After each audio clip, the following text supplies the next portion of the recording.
We discuss what we know about the YouTube shooting. Robert Mueller announces that President Trump is not a criminal target, and President Trump says he's going to put the military on the border. We'll discuss all of it. I'm Ben Shapiro. This is The Ben Shapiro Show. All right, so we do have a lot to get to today. We're going to go through in fulsome detail everything that we know about the YouTube shooter, about the attempted murderer over at YouTube who shot herself after wounding several people. We're not going to mention her name because that's something that we don't do here on the Ben Shapiro Show. We also don't do it at Daily Wire. That's an edict that I put down after the Parkland shooting where we do not cover the actual name of the shooter. So if you want the name of the shooter, you'll have to go elsewhere. I don't think it's that important. We'll give you all the information you need to know about her without actually naming her and glorifying her in the way that the media are doing. We know from studies that it is important not to mention the names of shooters if you want to stop copycat crimes. We'll discuss all of those things in just a second. First, I want to say thank you to our sponsors over at Legacy Box. So here's the deal. Right now, in your garage, you have a bunch of old films, old pictures, old cassette tapes. You have all this stuff, and it's just moldering away. It's degrading. Over time, it's going to be unplayable, unusable. It's going to get waterlogged. There will be bugs that get in it. Well, instead of just letting that stuff degrade in your garage, instead what you should do is go to my friends over at Legacy Box and let them help you out. The way this works is you take all of those tapes, you take all those pictures, everything, you throw it in a box, and you send it to Legacy Box. Okay, Legacy Box sends you a box. You take all of these things, the old films, the tapes, the pictures, the audio recordings, you send it back, and then in a couple of weeks, all of it comes back to you, original materials, plus a DVD or thumb drive with all of this stuff on it. So you can relive, rewatch, enjoy it all the time. I've done this for my parents. It is a fantastic gift for your parents. It's a fantastic gift for yourself if you're trying to maintain your childhood memories without those things withering away. There's a reason over 350,000 families have used Legacy Box. And for a limited time, when you go to legacybox.com/Ben, you get a 40% discount on your order. That's legacybox.com/Ben for that 40% discount. Again, legacybox.com/Ben. Use that /Ben so they know that we sent you. Again, fantastic service. Nothing more important in life than preserving those memories you've created. If you let them molder away, it's going to be your own fault. So go to legacybox.com/Ben and get that 40% discount on your order. All right, so yesterday, in the middle of the day, a woman walked into the YouTube headquarters in Northern California and began shooting up the place. We are not going to mention her name, as I say, because here at the Daily Wire and on my podcast in particular, I have a policy. My policy is that we don't mention the names of attempted mass shooters because studies tend to show that when you glorify mass shooters, all that does is create copycats. People want to think that their message is getting out there. So what we will discuss is everything we know about this woman without actually mentioning her specific name, just what you need to know as news consumers. So according to Mercury News in San Jose, the night before this woman opened fire in a courtyard at YouTube's headquarters Tuesday afternoon, Mountain View police found this woman sleeping in her car. She'd been reported missing by her family in Southern California, and her father told police she might be going to YouTube because she hated the company. Okay, so here's what we know already. She's crazy. She hates YouTube. Okay, she put up a bunch of videos on YouTube about being demonetized. She's an animal rights protester with an Islamic background. Her dad is Muslim, I guess. All I can say is that her videos make it fairly clear that she is not an Orthodox, observant Muslim. She's dressed in garb that I don't think traditional Muslims would be particularly happy with. There are a bunch of videos of her doing exercise videos, and she was demonetized. She had about 55,000 followers on Instagram, I guess is the latest. She had a few followers on YouTube, and YouTube cracked down on some of her videos, and she was very angry at YouTube for that. And so her dad called the cops and said she might be going to YouTube. The cops obviously did nothing. So just like in Parkland, the cops were told over and over and over. There was no follow-up, and this person obviously was unwell.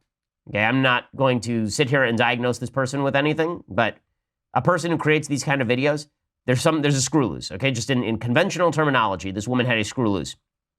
After this guy, the father, called the police called the family at 2 a.m. Tuesday to say that this woman had been found and that everything was under control. But hours later, this woman was dead of a self-inflicted gunshot wound after shooting 3 people and causing an afternoon of terror at YouTube's headquarters. In an interview Tuesday night with the Bay Area News Group, this woman's father said his 38-year-old daughter told her family a couple of weeks ago that YouTube had been censoring her videos and stopped paying her for her content. She was angry, he said in an interview. It wasn't clear Tuesday night what Mountain View police knew about her history with YouTube. A police spokeswoman confirmed that officers had found a woman of the same name asleep in a vehicle early Tuesday morning in a parking lot, and the officers made contact with the woman after the license plate of her vehicle matched that of a missing person out of SoCal. The woman confirmed her identity and answered subsequent questions. At the conclusion of their discussion, her family was notified that she had been located. So according to her dad, his daughter was a vegan activist and animal lover. As a youngster, she would not even kill ants that invaded the family home, instead using paper to remove them to the backyard. State records show she had once established a charity called Peace Thunder Inc.,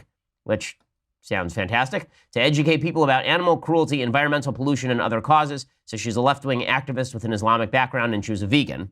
And she made weird YouTube videos. And these videos are really weird. And again, I'm not going to show you the YouTube videos because I don't think future shooters should have it in their mind that the media are going to give them the sort of coverage they seek if they go and shoot people. So according to this woman, she was actually quoted by the San Diego Union Tribune at a PETA rally in 2009 outside Camp Pendleton, the People for the Ethical Treatment of Animals. And she said, "For me, animal rights equal human rights." She told her family that YouTube had stopped paying her for the content she posted to the site. YouTubers, of course, can receive payments if their videos have been monetized. She was prolific on social media. She posted videos and photos on Instagram, Facebook, YouTube. It's very weird. There's strange workout video clips, graphic animal abuse videos, and vegan cooking tutorials. But a bunch of her latest posts show evidence of her growing frustration. Apparently, all of her pages were taken down late on Tuesday. But, for example, in a March 18th Instagram post, she railed at YouTube, quote, "All my YouTube channels got filtered by YouTube, so my videos hardly get views, and it is called merely relegation. This also happened to many other channels on YouTube. This is the peaceful tactic used on the internet to censor and suppress people who speak the truth and are not good for the financial, political gains of the system and big businesses. I recently got filter on Instagram too, and maybe it's related to YouTube, and YouTube staff asked Instagram to filter me here too." And then she recorded a video on January 28th where she was complaining about her perceived discrimination by YouTube. She said, "I'm being discriminated and filtered on YouTube, and I'm not the only one. They restricted my ab workout video, a video that has nothing bad in it, nothing sexual." She has at least 4 YouTube channels, one in English and then others in Farsi and Turkish as well. So the original story that was coming out of the police department is that this was a woman who was angry at an ex-boyfriend, and so she went into YouTube and started shooting up the place.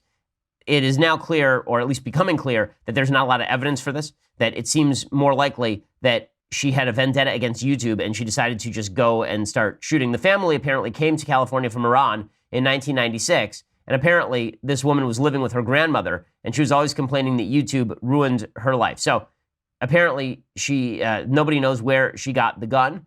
It was not a rifle, I believe. I believe that this was a handgun. And that's what we know about this woman. She would have turned 40 in 2 days. And again, she had problems. It's very clear this is a woman who is mentally ill, right? And she said in one video, quote, "They want you to be their sex slaves and not think outside the box they designed for you. Your knowledge is their enemy." This is what she said about YouTube. Her family said she'd been making a living as a YouTube personality.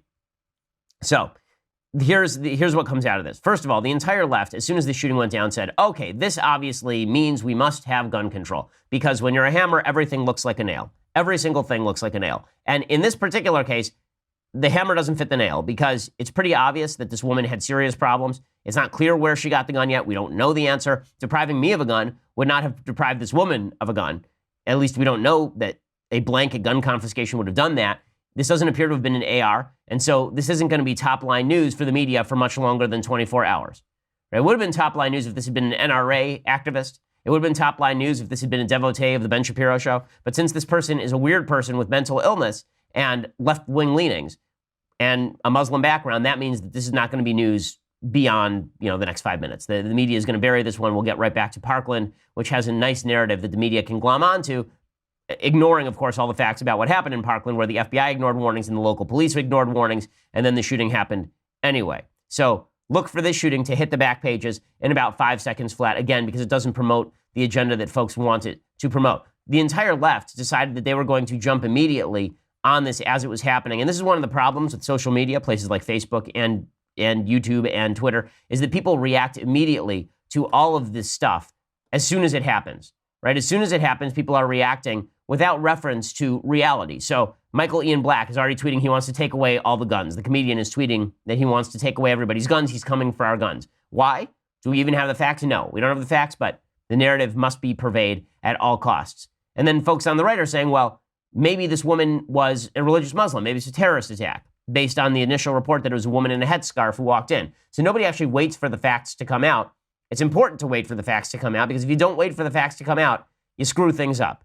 And in this particular case, the facts demonstrate that, once again, we had a mentally ill person who was basically being ignored by the cops, and the cops didn't do what they were supposed to. Every red flag was there. The police were told that she had a vendetta against YouTube. Now, the other thing that you may see in the coming days is the media try to turn this into a defense of YouTube's policies, suggesting, for example, that this woman was egged on by people who were angry at YouTube and angry at social media, that she was angered because there were so many people on the right particularly who talk about the problems with demonetization of video. Now, in order to get to that point, they would have to ignore the fact that this woman was in fact left-wing. I mean, she was rallying with people for the ethical treatment of animals, but that wouldn't stop the left before. The reality is that every time there's a shooting, the left immediately swivels and tries to blame it on the right. This goes all the way back to the JFK assassination, when the New York Times attempted to blame right-wingers for the JFK assassination, even though JFK was assassinated by a communist who may or may not have been in contact with the Cuban government.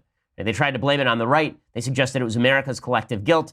You may see that emerge in the aftermath of the shooting, but now you know what you need to know about the shooter. And again, it's pretty clear this does not fit into the narrative that the left would like from all of this. Now, what would have stopped something like this? Presumably a gun violence restraining order if she obtained her weapon legally. So some of the stuff that Marco Rubio is pushing, right? Some of the stuff that's been pushed by David French over at National Review, the policy that suggests that family and friends could have gone to a judge and said, this woman should not have guns because she's a danger to herself or others. That would have stopped her from getting a gun. What else would have helped? Well, if the police had followed up and ensured that this woman did not have guns after it turns out that she was sleeping in her car and ranting about YouTube.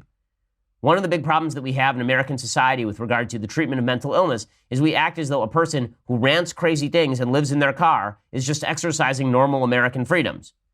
You don't have the freedom to sleep in your car in public areas. And you don't have the freedom to be deeply mentally ill and a danger to yourself or others. And the ACLU has made a cause, a crusade, out of ensuring that, for example, homeless people get to sleep on the streets of Los Angeles. It's not, this person was not homeless, presumably she was living with her parents, but she clearly had some problems. And when there are problems like this, again, Jared Loughner, the shooter in the Gabby Giffords situation, the shooter in Aurora, Colorado, the shooter in Sandy Hook, the shooter in Parkland, right? All of these people had serious mental health issues, serious mental health problems, Virginia Tech, and there were warning signs and people didn't do what they were supposed to do. In just a second, I'm going to get to the other big story of the day, and that, of course, is regarding President Trump and whether he is a target of criminal investigation. Robert Mueller comes up with some interesting analysis. But first, I want to say thank you to our sponsors over at Policy Genius. So, 71% of people say they need life insurance, but only 59% of people have coverage. So that's a pretty solid discrepancy. A lot of people who say they want life insurance haven't bothered to go get the coverage. So 12% of people are just procrastinating. They're just sitting around. They're not doing what they're supposed to do. And while you're procrastinating, Policy Genius was making life insurance easier. So now is the time for you to go get your life insurance, okay? Just do it now before you die, because once you die, it's too late to do it, and then your family's screwed. So you need Policy Genius. It's the easy way to compare life insurance online. You can compare quotes in just 5 minutes. When it's that easy, putting it off becomes a lot harder. So you can compare those quotes. You can sit on the couch, watch TV. You can compare quotes while listening to this podcast. Policy Genius has helped over 4 million people shop for insurance and placed over $20 billion in coverage. And they don't just do life insurance. They do disability insurance, renter's insurance, health insurance. If you care enough about it, and if you care enough about something to insure it, Policy Genius probably has a program for you. So right now, go over to policygenius.com. That's policygenius.com. The easy way to compare top insurers and find the best value for you. No sales pressure, zero hassle. When you compare prices, you save money. Policygenius.com. When it's this easy, why not just do it right now? Go over there, head over there, policygenius.com. Okay, so meanwhile, the other big news of the day yesterday is that Robert Mueller, I'm still confused as to how we're actually supposed to pronounce his name. So for the sake of argument, we will say Mueller right now. But Robert Mueller, who is the special investigator who was tasked by the DOJ with checking into supposed Trump-Russia collusion in the last election cycle, he has now come out with some information and suggested that President Trump is not, in fact, a target of the investigation. And the rest of the left, the entire left, is now doing Bill Paxton from Aliens. Game over, man. Game over. They can't believe that Robert Mueller isn't going to come in Deus Ex Machina and oust President Trump from office with some sort of criminal indictment. Here's what the Washington Post reported that blew up the internet last night. Special counsel Robert S. Mueller III informed President Trump's attorneys last month that he is continuing to investigate the president, but does not consider him a criminal target at this point, according to 3 people familiar with the discussions. In private negotiations in early March about a possible presidential interview, Mueller described Trump as a subject of his investigation into Russia's interference in the 2016 election. Prosecutors view someone as a subject when that person has engaged in conduct that is under investigation, but there is not sufficient evidence to bring charges. The special counsel also told Trump's lawyer that he is preparing a report about the president's actions while in office and potential obstruction of justice, according to 2 people with knowledge of the conversations. Mueller reiterated the need to interview Trump, both to understand whether he had any corrupt intent to thwart the Russia investigation and to complete this portion of his probe, the People said. Mueller's description of the president's status has sparked friction within Trump's inner circle as his advisors have debated his legal standing. So the president, some of his allies, they apparently are seizing on Mueller's words as an assurance that Trump's risk of criminal jeopardy is low. But other advisors say, well, a subject can quickly become an indicted target. So there are a couple of questions here. And some good news for Trump and some bad news for Trump in this report from the Washington Post about what Robert Mueller is labeling Trump, a target, a subject, but not a target of the investigation. So point number one, after a year of investigation, more than a year of investigation by the DOJ and about 9 months of investigation by Team Mueller, there is no evidence to indict Trump at this point. Right? There isn't. So all of the talk about how Trump is on the ropes and Trump is going to be ousted from office in a criminal investigation, there is not evidence at this point, which means that the only evidence that Mueller can get is from Trump himself. And this brings us, right here, this brings us to some of the bad news for President Trump. When Mueller says that President Trump is a target of a subject, but not a target of the investigation, what he means is that he's still looking at everything Trump is doing, but he doesn't have enough information to indict. That could change. And so what he could be doing here is making Trump feel comfortable. He could be saying to him, Mr. President, look, I don't have the evidence to indict you right now. I have no interest really in indicting you, but I need to talk with you to clarify.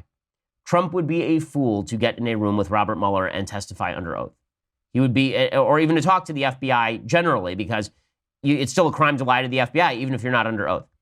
The reason is this.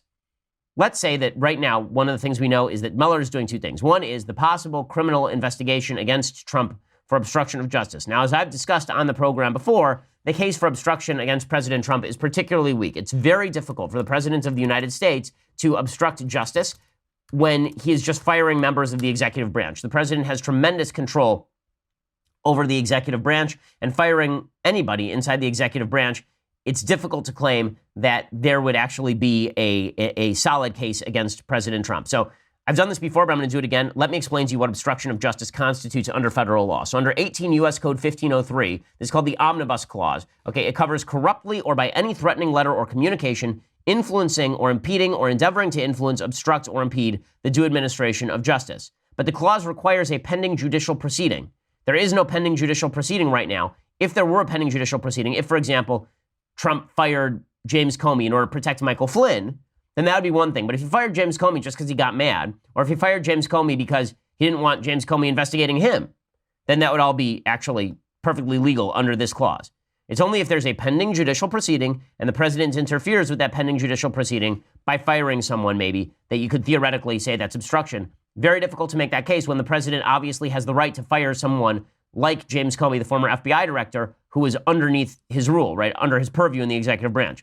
Okay, another clause of federal law that's often used when you're talking about obstruction is 18 U.S. Code 1512C. This provision of law covers anyone who, quote, obstructs, influences, or impedes an official proceeding or attempts to do so. So it's not clear that an FBI investigation is an official proceeding.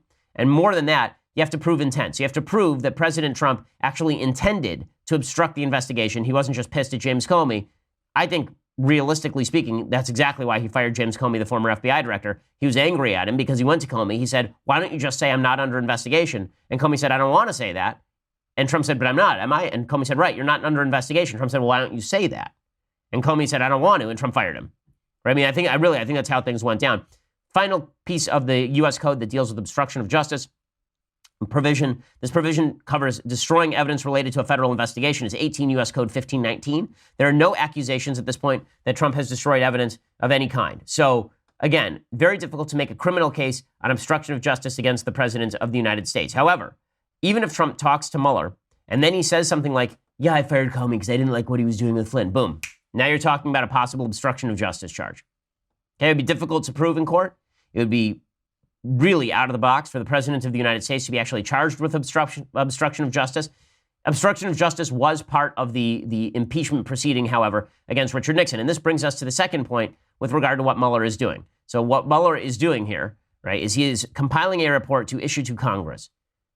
That seems to me perfectly appropriate, considering that this is basically a political issue, but I'm not sure that it was inside Mueller's purview in the first place. Now, Alan Dershowitz, who's a defense lawyer, obviously a Harvard Law School professor, he has suggested that Mueller is operating outside his purview. His purview is not to issue reports to Congress. His purview is not to issue intelligence or counterintelligence reports. His issue is to do a criminal investigation. Either he's got the goods or he doesn't. If he doesn't have the goods, then he should shut up. And that's Dershowitz's basic point here, is that every special counsel investigation has set parameters, and Mueller has exceeded those parameters. Other people who believe this, Andy McCarthy over at National Review, has made the same case, that Mueller's parameters have expanded and expanded and expanded. So now we're no longer talking about Trump-Russia collusion anywhere in here, right? Trump-Russia collusion has nothing to do with anything. Instead, we are now talking about something completely different, possible obstruction of justice by President Trump. But this is a problem for President Trump because, remember, there's an election coming up in 2018. And in just a second, I'm going to explain to you why Mueller's little report to Congress could be pretty devastating for President Trump. Just another reason why Trump probably should not talk to Mueller. I'll explain that in just a second. First, I want to say thank you to our sponsors over at Blinds.com. So Blinds.com is the place that you need to go if you are interested in ensuring that your house doesn't look like a trash heap. Okay, one of the things that you never look at, one of the things that you never pay attention to is the blinds on your windows. Right? You just don't. They look like garbage. They look terrible. But the reality is that you need to pay attention to those blinds because the window coverings in your house actually make a pretty large difference. We just had some of our blinds replaced by Blinds.com, and everything looks a lot better. And Blinds.com makes it really easy for you. So you don't have to go to a store, you don't have to shop around, you don't have to have someone come to your house. Instead, you go to Blinds.com, and if you're not sure what you want or even where to start with Blinds.com, you get a free online design consultation. You send them pictures of your house, and they send back custom recommendations from a professional for what will work with your color scheme, furniture, and specific rooms. They will even send you free samples to make sure everything looks as good in person as it does online. Every single order gets free shipping, and here's the best part. You screw it up, it's your fault, you mismeasure, you pick the wrong color. If you screw it up, Blinds.com remakes your blinds for free. They've made it really easy for you. For a limited time, you get right now 20% off everything at Blinds.com when you use promo code BEN. So make sure you use promo code BEN to get 20% off everything at Blinds.com. We're talking faux wood blinds, cellular shades, roller shades, and more. Blinds.com, promo code BEN. Rules and restrictions do apply. Blinds.com, promo code BEN. Make your house look fantastic. Blinds.com, promo code BEN. And again, when you use promo code BEN, you let them know that we sent you, and you get 20% off all of the things. So that's a pretty awesome deal. Check it out, Blinds.com. Promo code BEN. Okay, so back to the Mueller investigation. So as we say, according to the Washington Post, Mueller is drafting a large report that he's going to issue to Congress. And this, of course, will be a bombshell no matter what it says. If Mueller says, Trump acted improperly, but it's not criminal, then if Democrats win back Congress, they will attempt to impeach him. So here is why 2018 matters for Republicans if they don't want to see Trump impeached in the House. Now, the chances that he's impeached in the Senate are virtually nil, but he could be, or convicted in the Senate, anyway. He could be impeached in the House if Democrats win back to Congress. And right now, the polls suggest that they are very likely to win back Congress, which means, let's say Mueller issues this report a few months down the road. Let's say he issues it in December. Let's say he issues it in September. And this becomes an issue. If he issues it before the election, Democrats will use this as, elect us and we will impeach Trump, right? Hope will spring alive and anew for Democrats, and the turnout will be even greater than it otherwise would be because they will now have the grounds to go after President Trump. If he does it after the election and Democrats run the House, then there will presumably be some sort of impeachment proceeding because all they need is the drop of a hat and they're going to move to impeach Trump just because they don't like Trump. Doesn't matter that we've been hearing nothing about collusion. Doesn't matter that collusion was the buzzword for literally a year and a half here. None of that matters. They'll talk about obstruction. Sure, there was no collusion, but there was obstruction, and the president was acting in criminal fashion, and that means we have to impeach him. So this is why Trump should not talk to Mueller, because if he talks to Mueller, is there any doubt that if you're Trump's lawyer, you're just gritting your teeth the entire time? If you're Trump's lawyer, President Trump has an unfortunate habit of making loud, brash statements. You can't do that in front of lawyers. You do that in front of Mueller, and Mueller will catch you in a perjury trap faster than you can say boo. So there you actually do have criminal liability, right? There you actually have a problem. If Trump actually lies to the FBI, then you have a crime. But even if he doesn't lie to the FBI, if he provides any evidence that allows Mueller to suggest obstruction that's not quite criminal, but is uncomfortable and weird, then you could see Democrats move to impeach President Trump. And that, of course, is the end goal of so many of these folks. Yeah, this investigation is still dangerous. Now, does that mean that Trump should fire Mueller? No, because then there would presumably be an impeachment proceeding against Trump by the House anyway for obstruction. But at least we can fight back if the Mueller report proves to be particularly weak. Everybody who's jumping to conclusions suggesting that Trump is off the hook now, that's not right. Everybody who's suggesting that this shows that Trump is on the hook, that's not right either. We don't have enough information. Trump needs to be protecting himself. And if Trump believes that this is going to let him off the hook, that everything's going to be fine, This is now in the political court. Okay, this is no longer in the legal court. It probably won't be in a legal court. It will be in the political court, and that could be a serious problem for President Trump. Although, I will say this, if the Democrats try to impeach Trump in 2018 and he doesn't get convicted in the Senate and he remains in office, how big is turnout going to be for Republicans in 2020? Right? Nothing was better for Bill Clinton than Republicans attempting to impeach him in 1998. His approval rating skyrocketed to 60%. So I think the same thing will happen with Trump? No, because I think Trump is a more polarizing figure on the American public scene, or at least people react to him in a more polarized way. But if Democrats try to impeach him on weak grounds, that would be a political mistake that could really hurt them in the re-elect effort in 2020. Okay, so meanwhile, the president of the United States, President Trump, has now decided that he wants to put the military on our southern border, and Democrats are losing their minds. Here's President Trump announcing that he wants to put the military on the border yesterday. Laws for our border.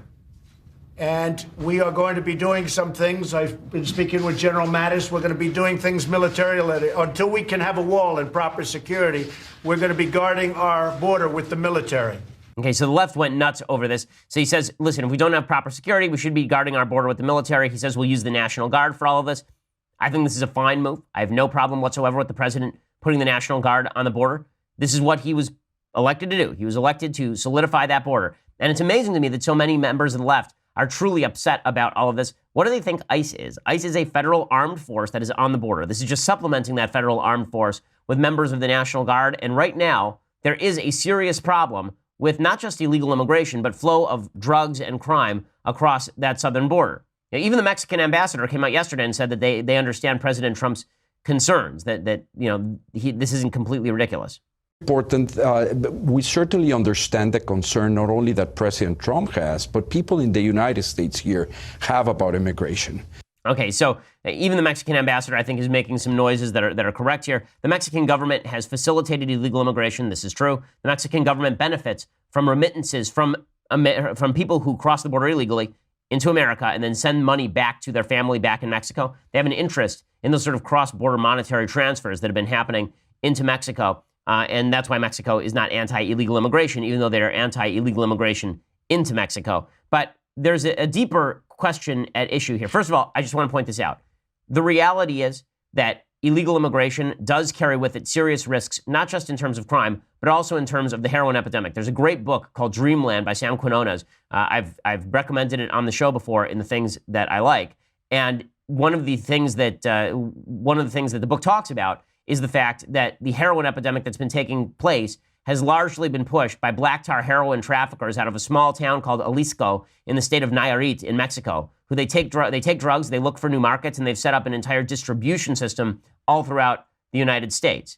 So according to Quinones, Mexican drug cartels use customer service. They deliver just like pizza delivery, and it really appeals to this new class of addicts who are white, really kind of unfamiliar, maybe a lot of times with the drug world. They don't want to get involved in Skid Row or housing projects where everyone has always bought dope. A drug addict wants one thing above all, and that's reliability. And these guys provided that above all. They relied on being very low profile. They didn't spend their money lavishly. They looked like the day workers outside your Home Depot. They drove old cars. They never used gunplay, drive-by shootings, or any of that kind of stuff because they didn't need to. According to Quinones, all these guys don't like selling heroin, but here's the thing. Back in the town where they're from, they've been humiliated all their lives. Their jobs are dead-end jobs. They work as bakers, they work as farm boys, they work as butchers. They don't have anything pushing them ahead. And as the business model began to take hold in Jalisco, Mexico, the effects were immediately seen in the town. People began to do better. They began to build big houses. They began to have nice trucks, nice cars. All around them, young men saw this, and they saw that this was a route to real economic progress. One of the strangest things I encountered when I was doing this book was how Levi's 501s were these huge forces in pushing the system across the United States.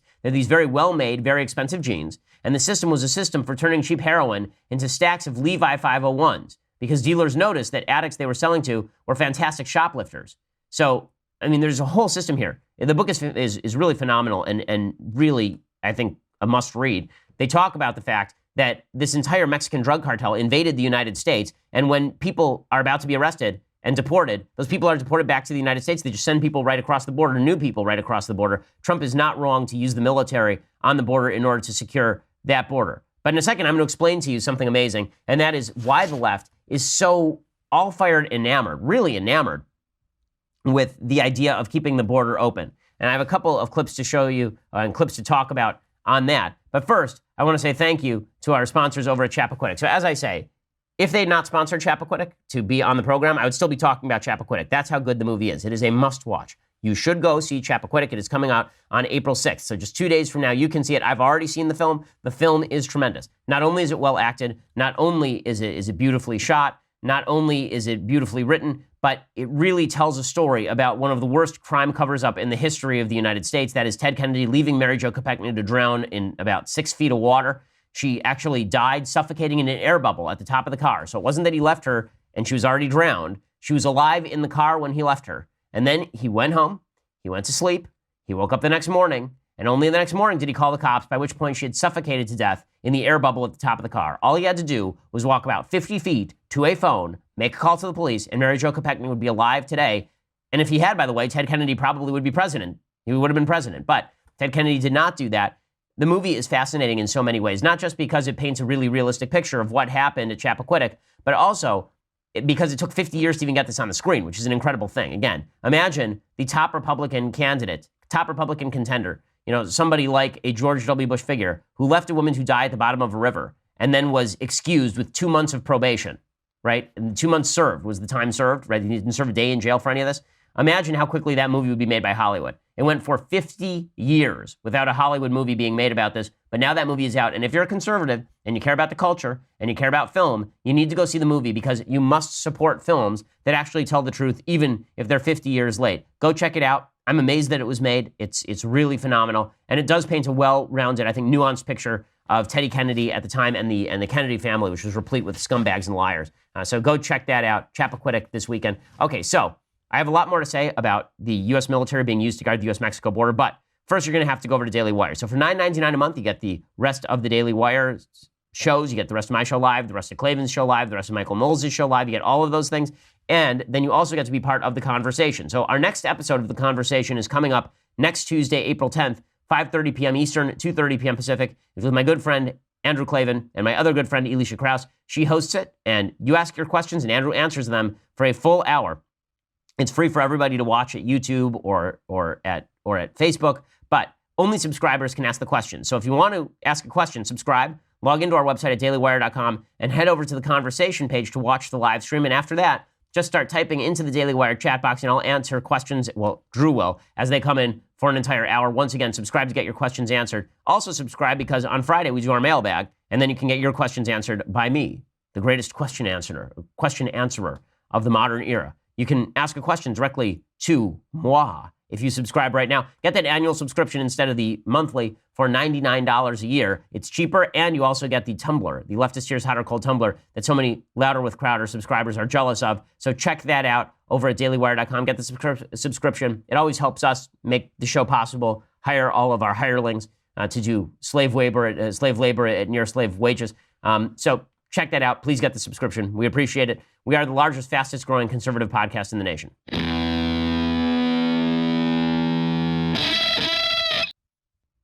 So President Trump wants to put National Guardsmen on the border. Makes perfect sense to me. I do not see why this is a big problem. But there are two groups of people who do have a big problem with this. People who are sort of the normal Democrats and then the radical Democrats. So we'll start with the normal Democrats. David Gergen over on CNN, who's been a longtime Democratic political consultant. He's angry about this, not because the policy is bad, but because he thinks President Trump is too militaristic. The most disturbing part of the news to me today was this notion that he wants to now send troops to the border. It's true that two past presidents have deployed National Guard to the border. Yeah, it was because there were pressing needs. There's no pressing need here. This is more of a political move, and it suggests that the president increasingly sees the military as a play toy that he can make political points with. First, he wants to have this big, massive parade, which most people in the military look at and say, oh, why are we really doing this? And the country's shrugging its shoulders, but he's now got the money. He wanted to take money out of the military budget and pay for the wall. And now he wants to send troops to the border. There's no real reason why we need to send troops to the border. Okay, this is ridiculous. Okay, I'm sorry, this is just ridiculous. George W. Bush sent a border deployment of the National Guard known as Operation Jumpstart in 2006. It lasted for 2 full years. The operation sent more than 6,000 troops to California, Arizona, New Mexico, and Texas to repair secondary border fence, according to CNN, and construct nearly 1,000 metal barriers and fly border protection agents by helicopter to intercept immigrants trying to enter illegally. And then another president did this too. Does anyone remember? Remember all the way back to 2010 when Barack Obama did this? Okay, Barack Obama deployed National Guard troops as part of a border protection plan in 2010. They said up to 1,200 National Guard troops would be in place along the U.S.-Mexico border for up to a year to assist U.S. Customs and Border Protection. So Democrats are upset with this because the guy who's doing its name is Trump. Otherwise, they wouldn't care. But the suggestion that Trump sees the military as a plaything and that's why he's doing this, Trump literally campaigned on solidifying the border. That's what he campaigned on. So there is no problem here. That's absurd. But there's a deeper problem. And that is, I was asked yesterday by somebody specifically about this issue. Why are so many Democrats, why are so many folks on the radical left interested in open borders? And I said, because there's a group of people who really believe that America bears blood guilt for all of the problems in the rest of the world. They look at America, they say America's rich, America's powerful. There are a lot of people all over the world who are poor, who are not powerful. Lots of countries all over the world where people are suffering. That's our fault because we're rich and powerful. In their view, world politics is a zero-sum game. Well, just demonstrating this, Tucker Carlson had on last night a fellow who calls himself a border angel. Okay, his name is Enrique Morones. He is a person who attempts to smuggle people across the border. He's a founder of the caravan of migrants that was headed to the U.S. via the U.S.-Mexico border from Central and Latin America. And here he is with Tucker Carlson explaining why he thinks that it's fine to smuggle people across the border. And Tucker does a good job with both making the famed Tucker Carlson face as well as quizzing this guy. And the United States interfering in these countries, the demand for their drugs, invading a sovereign land like Iraq, or interfering in the civil wars of Central America, that causes people to flee. The U.S. should be more welcoming. So and our there's 20 countries sins, much our more sins are the welcoming than reason the this United is. So you hate America, very is what big you're part of- saying. very big I don't part know of why. that is Actually, the it's US interesting. sins. You're blaming America for illegal immigration into America. Okay, and that is essentially what he's saying. Tucker does a good job of boiling it down there. But this guy is saying that America is responsible for sins all over the world, so America should take in all of the refugees from those sins. So a couple of things that are weird about that. Number one, if you really think America is such a terrible place filled with such awful people, why do people want to get in? Right? If a country victimized my country and destroyed my country and made my country a wrecked state, why would I want to live in the country that just wrecked my state? Why would I want to be a citizen of the country that is apparently just a predatory force around the globe? That's a weird logical gap. Maybe just for the materialistic gain, I suppose. But the other point here is that there is an actual attempt by some members of the radical left to castigate America for our global sins. Again, the idea being that America is bad and America must be punished. Too much of America's foreign policy from the left has been based on this. When Barack Obama did his fabled apology tour all around the Middle East and Europe after he was elected, this was the basic message. America has sinned in the world, and we are here to rectify those sins. And if that means that we have to curb our economy with the Paris Accords, cracking down on American economic growth for the sake of chimerical environmental gain, then we will do it. Everything will be fine because we deserve it. We deserve it. It's our fault, right? And if it comes to propping up the UN, one of the most useless and nefarious institutions in the history of modern politics, if we have to do that in order to slap America itself, we'll do that because America is a guilty place filled with guilty people, and they have to pay. Now, this view of the left is a really dangerous one. And if you're wondering why politics has become so polarized and so yelly and so screamy, it's because there's no way to have a rational conversation with people who legitimately believe that the United States has to pay for its past sins and that virtually everything counts as an American sin. So when President Trump says he's going to put people on the border, I'm all in on that. I think that's a perfectly rational thing to do. And I also think that the illegal immigration crisis is not all that hard to solve. It's just that there are a bunch of people on the left particularly who don't want that crisis solved. They want more illegal immigration because they think that America ought to pay on a moral level. That's on the radical left. It's not every Democrat. There are many other Democrats who don't want to solve the illegal immigration situation because they believe that they're going to be able to get additional Democratic voters as people are made citizens, or they believe that, for example, a bunch of people are going to vote Democrat if they see nasty pictures of Republicans pushing for deportations. It's a political football. But again, this core group of leftists who believe that America is a bad force in the world, and therefore we must be punished by taking in all sorts of refugees and immigrants, that's dangerous stuff. And there's no way that the United States can survive with that sort of perspective becoming more and more common. Okay, so now I want to talk about something that really weird that happened yesterday. This is a weird thing that happened yesterday to me. So I have become friendly with a student at Marjorie Stoneman Douglas High School whose name is Kyle Kashuv. He first started becoming prominent when he was speaking out in favor of gun rights, even though he was a witness to what happened at the Parkland High School.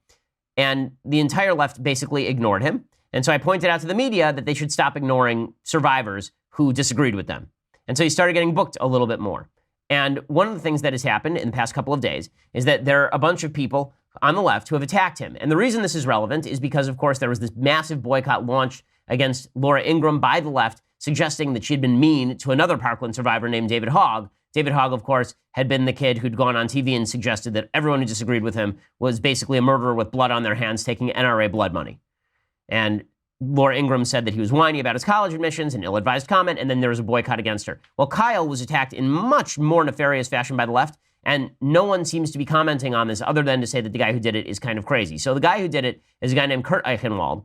Kurt Eichenwald, on his bio on Twitter 5 days ago, it said he was an MSNBC contributor and a Vanity Fair contributing editor, right? That's what it said on his biography. Well, a few days ago, he ripped into Kyle on Twitter. I pointed this out, and MSNBC started losing sponsors. And so MSNBC came out and they said, well, actually, we would not hired him since February. Since February. He hasn't been able to really do anything since February. Hasn't been with MSNBC. So first, Kurt had to remove the MSNBC contributor part of his Twitter profile. So suddenly it just said, Kurt Eichenwald, Vanity Fair contributing editor, New York Times bestselling author. Okay, then yesterday, Kurt sent me this wild email. This wild email. And here's what it said. It said, Ben, I'm working on an article about you and your relationship with Kyle Kashuv, the kid from Parkland. I'm not going to be using his name for reasons that will become apparent. A few items. 1, he has been actively working to trick journalists he believes work for non-Fox television networks into taking any action in something in which his Twitter account was linked. 2, he has been coordinating with some of the trolls involved with these people. 3, he in fact coordinated with the other guy with the podcast who was demanding my respect. He used the same attack on me as the other guy, which was unprovoked. He used this garbage pushed by conservative media and leftists that I am a fan of tentacle porn. Okay, that's what he actually wrote, because about a year ago, it turned out that Kurt Eichenwald tweeted out a link accidentally to tentacle porn.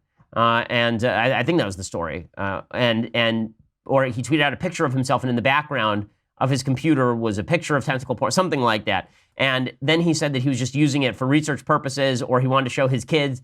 His kids had said something about tentacle porn. He didn't believe that it was real, so he went looking for it. In any case, this became a point of humor against Kurt Eichenwald. And this email that he sent to me about Kyle goes on and on and on and on. I mean, it is a long, long email. And the best part of it was where he says this. So remember, all of this started with Kurt Eichenwald saying that the boycott against Laura Ingraham was justified because Laura Ingraham had been mean to a Parkland survivor. Kyle Kashuv is a Parkland survivor. Here is what Kurt Eichenwald wrote in this email to me that he sent to me, this crazy email. Quote, I engaged in a DM conversation with Kyle, which was quite disturbing. I consulted a friend of mine who is a psychiatrist, a political conservative, since that seems so important to you, and based on what he read, the psychiatrist said the following. 1, Kyle is in desperate need of psychiatric help or support. The psychiatrist did not have enough information to assess if the issues he saw in the conversation were the consequence of the shooting, being psychologically unprepared for being thrust into the conservative media as a go-to kid, or if there's an underlying pathology that preceded these events. 2, Kyle is obsessed with you. In fact, our DM conversation, which involved a lot of irrational rage, seemed to have been sparked by my asking you to debate. And then he goes on, and finally, at the very end of this email, he asks a series of questions suggesting that I am running Kyle, that I am the nefarious force, that Kyle doesn't have his own opinions. He wasn't conservative before he met me, that Kyle has been getting his cues from me. Now, listen, I've openly said on the program that I talk with Kyle. There's no secret about this. I think Kyle's a good kid. I think he's trying to do the right thing, and I think he deserves support. In the same way that I'm sure that David Hogg talks with a bunch of folks on the left, including Media Matters. There's nothing wrong with that. But the best part of this email is where Kurt says at the very end of it, don't forward this email to Kyle. He does not need to know what a psychiatrist is saying about him. You have heard him enough.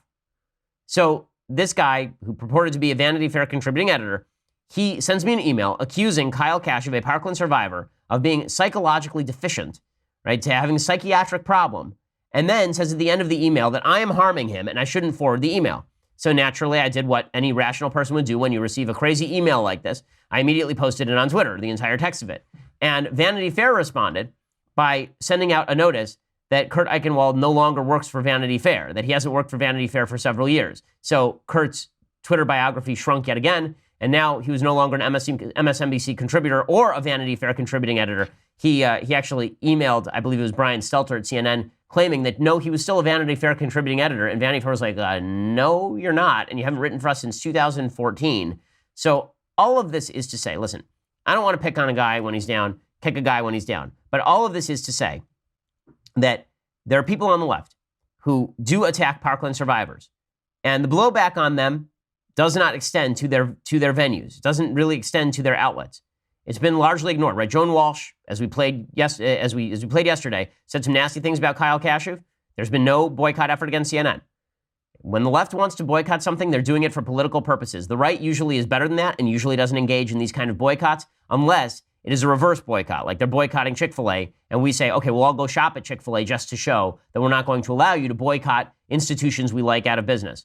But it's amazing what the same left that says you can't target a Parkland shooter, can't target rather a Parkland survivor, will say that if it's a Parkland survivor we don't like, that we will actually go have them psychologically evaluated without their knowledge and then say that you should not tell the person that happened. It's an amazing thing. And frankly, I think that Kyle has a very solid legal case for defamation against Kurt. So we'll see how all of that goes. But things certainly are crazy. Okay, time for a couple of things I like and then a couple of things that I hate. So things that I like. Since it is the middle of Passover, I would be remiss if I did not play some music from The Prince of Egypt. I remember when I first saw this movie as an Orthodox Jew, I found a couple of things a little irritating about it because it's not exactly biblically accurate in a couple of ways. So, for example, they use the trope that is used, I believe, in the original Ten Commandments as well, that the king of Egypt is the same age as Moses, right? That Pharaoh is the same age as Moses. They're actually brothers. They're adopted brothers, not that Pharaoh was older. There's not a lot of evidence in the Bible that Pharaoh was, in fact, Moses' adopted brother as opposed to Moses' adoptive father. But in any case, the movie itself is worth watching. It is quite good. It was, I believe, the first DreamWorks major animation film, if I'm not mistaken. And the music is Steven Schwartz, the same guy who did Wicked, and the rest of the music in the film is done by Hans Zimmer, who, of course, has gone on to have an enormous career doing things like Christopher Nolan's Batman movies and Interstellar. Here is the first number in the musical, Deliver Us, which is the best number in the whole show.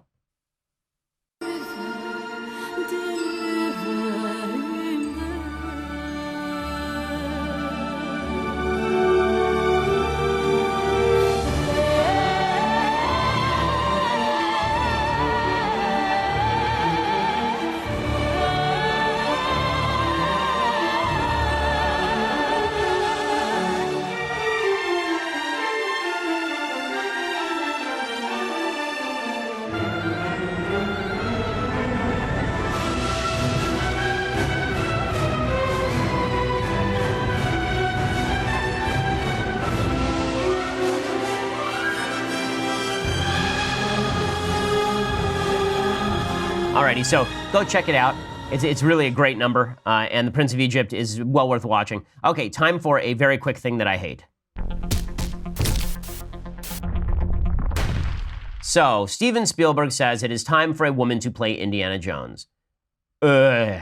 So here's what he said. He said he knew he would risk fan fury by casting an actress in the role made famous by Harrison Ford, but believes it is time the Explorer took a different form. Well, you make Indiana Jones like a dog or something, I guess. I mean, if any different form will work, apparently. In an exclusive interview, Spielberg nodded when asked if this new look Jones could be female and added, we'd have to change the name from Jones to Joan, and there would be nothing wrong with that.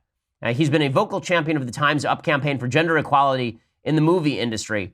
And, of course, he was married to the actress Kate Capshaw since 1991. He met her in 1984. She starred in Indiana Jones and the Temple of Doom. She's an awful actress, by the way. I mean, that in Temple of Doom, my goodness. Woo, that's a stinker. But in any case, he says, my mom was strong. She had a voice. She had a very strong opinion. Actually, I knew his mom. She used to run a kosher restaurant on Pico Boulevard called Milk and Honey, which is quite good. But he says that he thinks this will be Harrison Ford's last Indiana Jones movie. It would have to be, because Harrison Ford is pushing 80 at this point. He's really getting up there. It's Indiana Jones and the Kingdom of the Actual Skull is where we are at this point. But when you have Steven Spielberg saying that we're going to take iconic male characters and then shift them to female, I've said this before, I find it really stupid. One of the things that's great about film, one of the things that's great about art, is that specificity is universality. So the more specific a character is, the better the art is, because in specific, we see what we have in common with other people. When you draw a person really well, what you see is what I have in common with that person, and that's universal. If you draw people broadly, so broadly that you can legitimately just take a woman and put in a man's role, then it's not good. It's not like, I think this is the reason that the movie Atomic Blonde didn't do well at the box office, is because basically Charlize Theron is playing a male role, but she's just a woman. And I guess this is for female equality or some such, but it's okay to have a female action star who's a woman, right? I mean, Ridley Scott did it with Aliens with Sigourney Weaver, and it works fine because guess what? Sigourney Weaver plays a woman, and she plays a woman like a woman. And she's a very aggressive woman in that film, obviously. But she plays it like a woman, and you couldn't put a man in that role and have them read the same lines. The whole point of Indiana Jones is a dude. He's a dude's dude. And this is the same sort of conversation we've had about a female James Bond. There should not be a female James Bond. James Bond is a character with a specific personality that is male in orientation. And the same thing is true with regard to Indiana Jones. Don't take iconic characters and just make them women. Build a new character. If Spielberg wants to build a new female character, go for it. It's all you. But it's irritating to suggest that women and men are exactly the same, and therefore you can just pop a woman in a man's role, and it's totally fine. No problem whatsoever. Okay. We'll be back here tomorrow with all the latest updates. I'm Ben Shapiro. This is The Ben Shapiro Show. The Ben Shapiro Show is produced by Mathis Glover, executive producer Jeremy Boring, senior producer Jonathan Hay. Our technical producer is Austin Stevens, edited by Alex Zingaro. Audio is mixed by Mike Coromina. Hair and makeup is by Jesua Alvera. The Ben Shapiro Show is a Daily Wire Forward Publishing production. Copyright Forward Publishing 2018.